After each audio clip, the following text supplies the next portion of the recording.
I understand that the majority of you are pretty discouraged by the recent announcements of Big World, Big Adventures, and I can imagine that some of you are interested to hear my thoughts on the matter. Well, let me begin by letting you guys know something that a few of you are probably not aware of.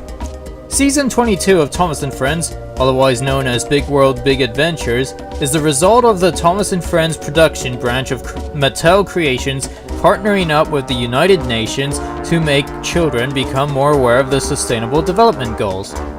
The Sustainable Development Goals are 17 goals created by the UN to help improve our environment and make our planet a better place to live in. These goals are as follows. Number 1. No poverty. Number 2. Zero hunger. Number 3. Good health and well-being. Number 4. Quality education. Number 5. Gender equality. Number 6. Clean water and sanitation. Number 7. Affordable and clean energy. Number 8. Decent work and economic growth. Number 9. Industry, innovation and infrastructure. Number 10. Reduced inequalities. Number 11. Sustainable cities and communities. Number 12. Responsible consumption and production. Number 13. Climate action. Number 14. Life below water. Number 15. Life on land. Number 16. Peace and justice and strong institutions. And number 17. Partnerships for the goals. Now, it should be made clear that all of these are vital for our survival on this planet. I don't think anyone wants to live on a dried up land in clouds of smog with no shelter, no job, no money, no education, artificial food, contaminated water, and surrounded by bullets, bombs, tanks, and other destructive weapons. I certainly don't. And if any of you think that these goals are not important whatsoever, then I suggest that you actually do research on the matter before you risk anyone calling you stupid. That goes for you too, Donald Trump! Just because you are President of the United States, it doesn't mean that you have supreme intelligence or control over the entire global population! Anywho... Obviously, there are some development goals that the Thomas & Friends television series cannot use owing to the more complex and adult storylines that would need to be created to tie in with the certain goals, and some goals are just impossible to use at all because Thomas & Friends practically have nothing to do with the subjects of said goals whatsoever. As such, the show will only be able to incorporate 5 goals, which will consist of the following. Number 4, quality education. Number 5, gender equality. Number 11, sustainable cities and communities. Number 12, responsible consumption and production. And number 15, life on land. Now I give praise to the production team in making a step towards getting children becoming more aware of our planet's current situation and what they can do to help improve it. I think it is a very honorable and noble gesture that they're getting together with the UN to use Thomas & Friends to help support Earth. After all, we need to preserve our planet for future generations to come so that we can continue our legacies. However, while their intentions are well thought out, their final outcome is likely to be weak. Now, I'm saying that in perspective of older children and adults. For preschoolers and kindergartners, the outcome of the story has to be simplified so that it is more understandable. But from a storyteller's perspective, it's rather flawed, and I'm going to discuss the problems with Big World, Big Adventures. Now, Thomas & Friends is owned by Mattel, which, as we all know, is a toy company. Ever since Mattel gained the copyright of Thomas & Friends and other shows that were owned by Hit Entertainment, this marks the first time that Thomas & Friends is owned by a manufacturing corporation. It was previously owned by a subsidiary entertainment establishment, Hit Entertainment, and before that it was owned by an independent company, Allcroft Studios. Now, if Thomas & Friends still belonged to an independent company, I'm pretty sure that there would be several liberties taken with the series in conjunction with the UN that would be well presented. But instead, Thomas & Friends is in the hands of Mattel, which, as a toy company, sees the partnership with the UN as an opportunity to push their products and make more profit. In more basic terms, introduce new characters, sell more toys, earn more money. And this greatly affects the outcome of the show in many ways. I will proceed to list each of the goals being implemented in the show, how they're going to be presented, possibly, this is only speculation of course, and the flaws with the presentation. Number 4. Quality education. The episodes will be 11 minutes in total, but are going to be broken down into segments. Each episode will consist of 2 stories, one of them set on Sodor, the other taking place in some other country, with the rest of the episode devoted to music videos, karaoke, and Thomas talking to the audience about the lessons learned. This bears some resemblance to the program airing format that Hit Entertainment introduced shortly after their takeover of the Thomas & Friends franchise. This sort of format may be appealing to preschoolers, which is the target audience of both Hit and Mattel, and so that's who they want to push their products to. But Thomas & Friends has a very diverse audience, ranging from the young to the young at heart. The format is not going to be very appealing to those who are teens and adults. Now, one of the best ways to learn something is through experience. We know what happens whenever we do something, and we can expect the outcome of future events by having lived it. The original Thomas books were written in a brilliant way in which the writings don't talk at the child, but rather to their rational thinking. They learn what happens by experiencing the mishaps of the characters. It's a subtle way of learning and it works effectively. If we have lessons jammed into our heads, it'd be a bore. No offense to any teacher. Number 5. Gender equality. Out of all the controversies that Thomas & Friends has faced, gender equality is one of the largest arguments.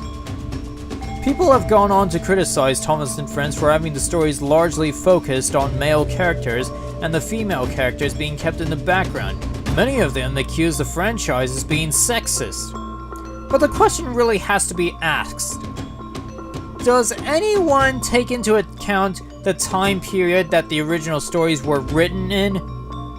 I highly doubted that the Reverend Wilbert Awdry, the original author of the Railway series, was writing his books with the intention of excluding girls from our society as a lesser part of humanity.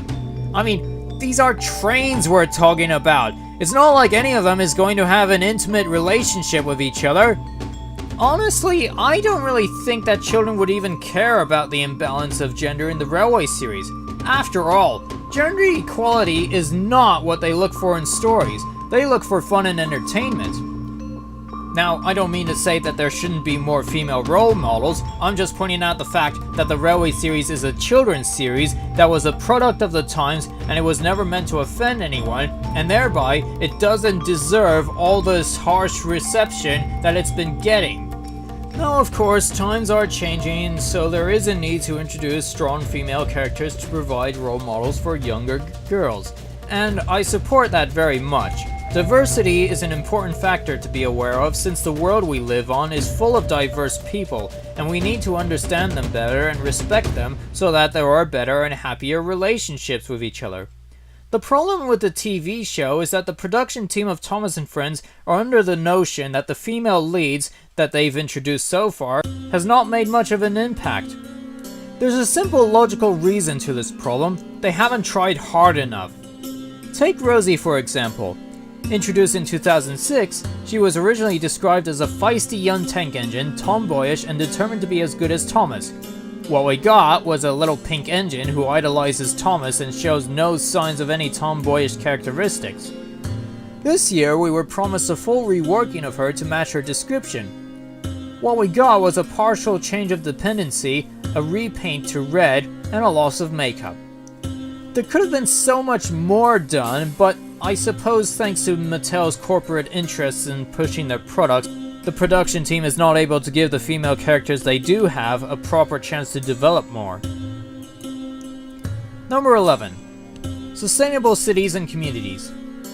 No one knows at this point in time how the episodes will turn out as they haven't been aired yet, but I can only predict the way that they'll present this goal is in a way that they'll be trying to cram all info of these communities down our throats. As I've stated earlier, subtlety is a good way of learning new things. In this case, observance. We don't always pay attention to what people are saying. Sometimes lengthy bits of dialogue can cause people to fall asleep. I know I've been victim to such a situation before. As such, observing our surroundings and what happens helps us to understand things better. Now, in order for the audience to become more aware of the various communities and cultures around the globe, the production team plans on Thomas going around the world accompanied by Nia, an African engine. It's not impossible for an engine to travel around the globe, and there's no rule against it. Flying Scotsman himself has traveled to both North America and Australia. But the setup for Thomas and Nia to go traveling around the world seems to be 1. They're going to educate the audience on the many cultures of the globe, and 2. As the norm of most recent Thomas specials, one other character says something that influences Thomas to want to participate himself, i.e. the Flying Scotsman saying he's going to partake in the Great Railway Show, and James saying that he's going to travel to the mainland because he's the favorite. This setup of traveling around the world is weak. Traveling around the globe is a huge ambition to undertake, and you need to have a strong, valid, and specific reason to do so. Just wanting to travel around the world is not a reason, it's wishful thinking. Of course, it is important to learn about the other cultures of the world, and for a teacher or an exchange student or a student going on transfer, that's a logical reason of why they should travel around the globe. But for an engine, it's not a strong enough reason to travel around the globe. There needs to be a goal, a strong reason why people and engines should travel around the globe, and those reasons and goals should be strong enough that they can make plans to go.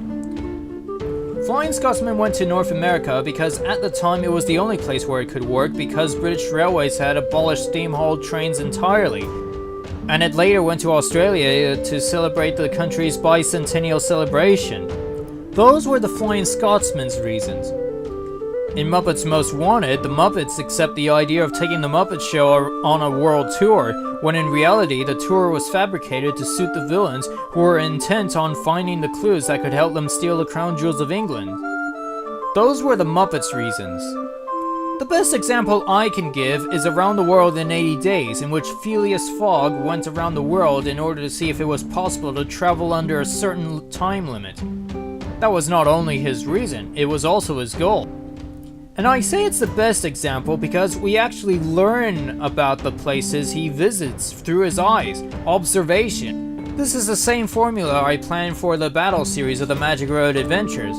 The engines travel to various places around the globe with the intent of stopping the villains from stealing various magical artifacts that are unique to the cultures of the various countries. They just happen to take in the new worlds that they're traveling through and make note of how vastly different it is from Sodor. It just doesn't help if just wanting to visit the other countries is made the main reason to go. It needs to be a subplot, or a side dish, so to speak. Number 12. Responsible consumption and production. It's a bit ironic that they're going with this goal, owing to Mattel's reputation over the past few years since they took ownership. Take the Vickerstown Bridge jump for an example of manufacturing toys. They design layouts in which their Trackmaster Thomas goes zooming down a steep grade at a very rapid speed, likely wearing out the gears of the engines, and then propelling them off the Vickerstown Bridge into the air and then crashing back down onto the track, making the durability of the toy weaker and weaker until it gets to the point in which the Trackmaster Thomas breaks apart and parents have to go out and buy a new Thomas. Doesn't sound responsible, does it? But this is relating to behind the scenes. What I should point out is how this goal will be implemented in the stories. Frankly, there's not enough evidence of the presentation of this particular goal that has been revealed yet, so the following is a bit of speculation. Owing to the fact that this goal is about responsible consumption and production, I have a feeling that fuel usage might be applied here. Now, I know that fuel usage would relate more towards goal number 7, but with a show concerning trains, I have a feeling that fuel usage might apply to goal number 12, as there's not much else to refer to. But that's my personal speculation. If they come up with something entirely different, then I would be surprised.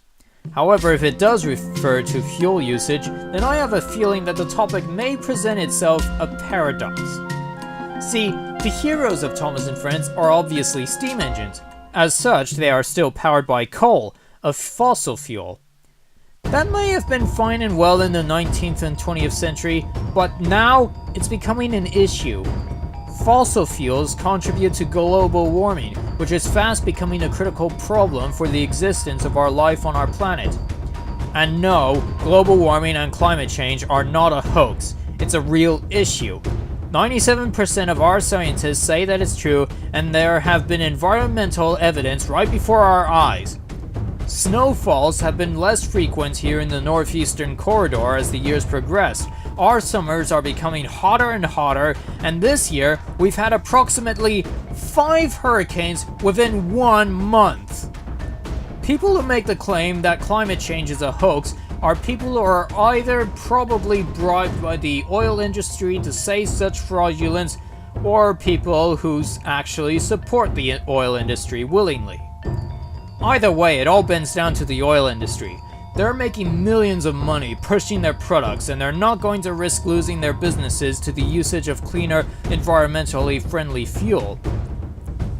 As such, they're going to any means necessary to keep their businesses going, even if it means deceiving our populations and snaking their way into the governing powers and forcing the removal of all evidence and data that proves that climate change exists. Which is practically what is happening right now! Now, I'm not saying that I'm turning my back on steam engines or anything like that. I'm not! I still like and enjoy steam engines, and I would love to see them continue to run on heritage lines and tourist lines. But, at best, those places would be the only good places that they could run. We have to look at mass transport of our globe. Millions of cars, lorries, and vans travel on our roads. Thousands of aeroplanes fly around the Earth. Hundreds of ships sail across our oceans, and a great number of trains travel across our continents transporting freight and passengers. All of them on a daily basis, nearly every single one of them burning fossil fuels and emitting greenhouse gases.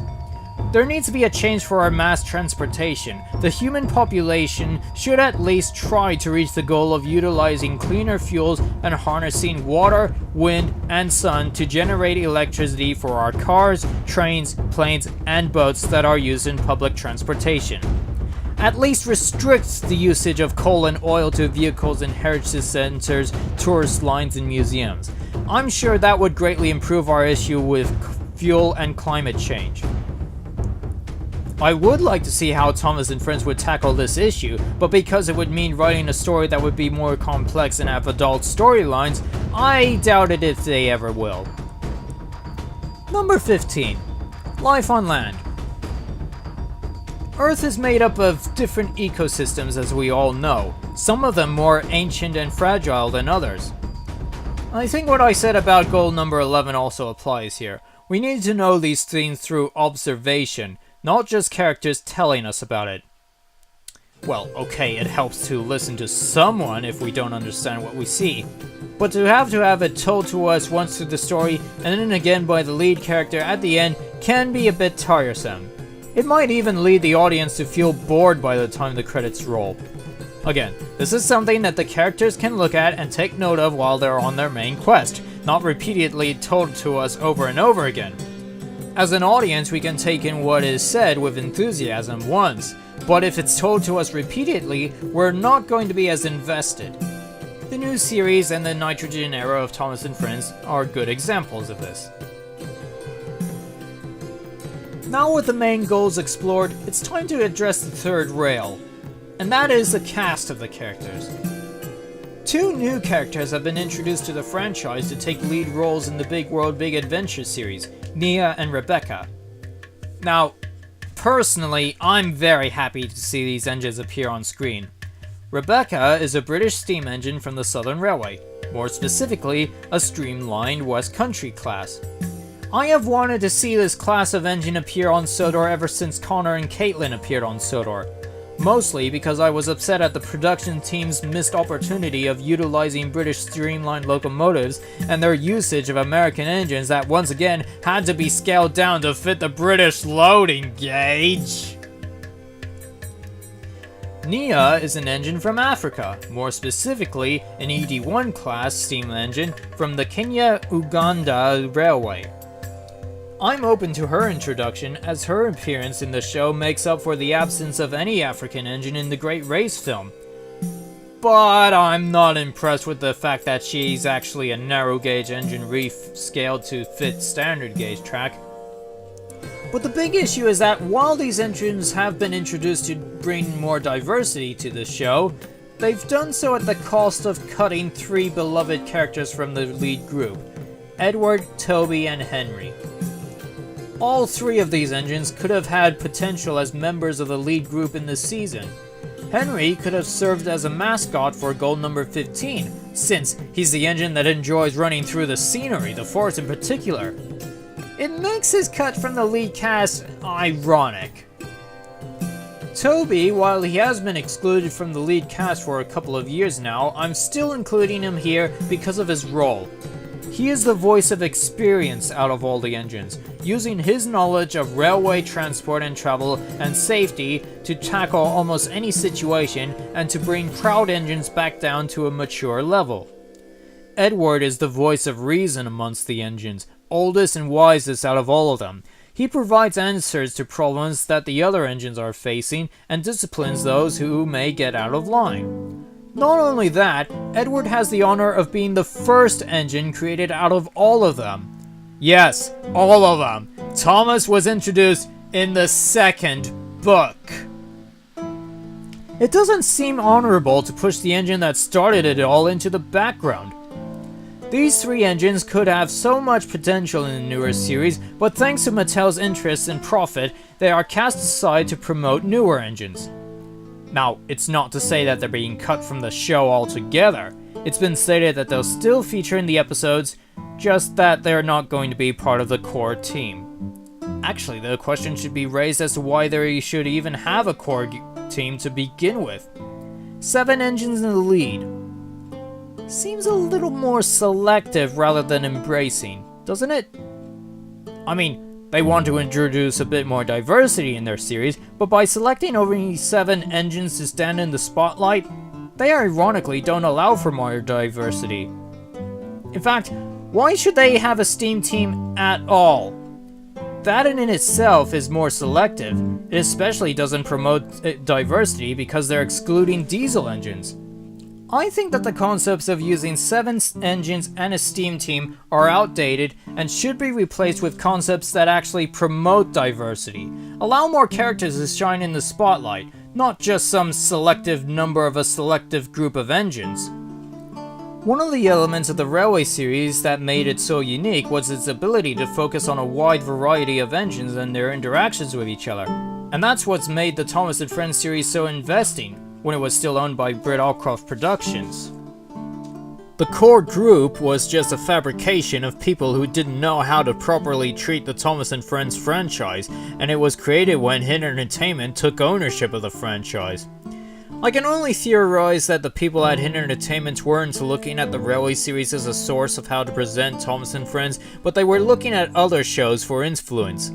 It seems highly likely that the Magic School Bus was an influence on the core 8 characters concept, as that show does focus on 8 school kids.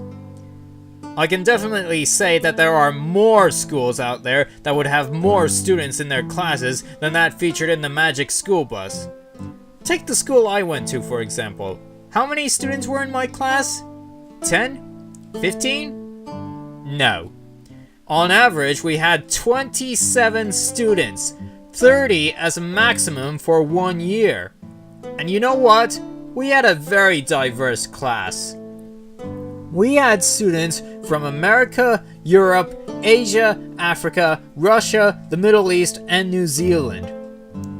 Now, granted, if there were a series of stories written about them, not all of them could appear in one single story, but that doesn't mean that anyone should be excluded from the overall spotlight of this series. Why couldn't the same apply to Thomas & Friends? If you scrap the concept of a core 8 group, as well as the Steam Team concept, you could present yourself as a more openly supportive show for diversity. You have the voices of reasons, the mischievous rascals, the pompous upstarts, the independent tomboys, whatever. The key is making each personality unique, different, and relatable. Those are key elements that make up diversity. I recommend that the production team try this out for the next season and see how the results could play out. Now, those are my thoughts on Big World, Big Adventures. I'm not saying that you should change your opinion on the whole matter, but I would like to recommend that everybody tone their attitude towards it. Like Chris Eden Green says in his Gauge the Issue episode concerning the 2017 Murder on the Orient Express film, this is an upgrade to something that was already an upgrade to something else. To put it in my terms, this is an extension of an adaptation of a book series that was very well done.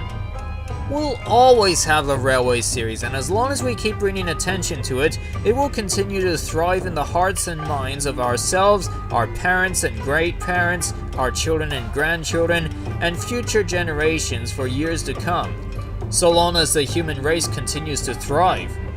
We have to remind ourselves that the Railway series was the one that started it all, and that it's well done on its own.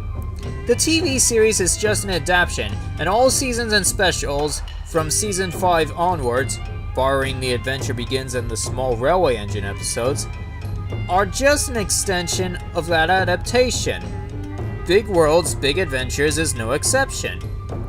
And as with all adaptations, there are bound to be highlights and flaws. And certainly Big Worlds, Big Adventures isn't the worst of them. It's not a bad product, it's just a bit weak. Remember, this is the first time that the production team are doing something in partnership with the United Nations. Treading into new territory can be a bit uneasy for us as we're unfamiliar with it. But that doesn't mean it's a bad thing. There are many ways to tackle this new experience, and the key is finding the best one. You guys should at least appreciate the fact that the production team are at least trying to put in the effort of doing something noble with their show. It's just early days for them, and thus the outcome is a bit more weak than what could have been made. Besides, there have been a ton of Thomas and Friends stories worse than Big World, Big Adventures.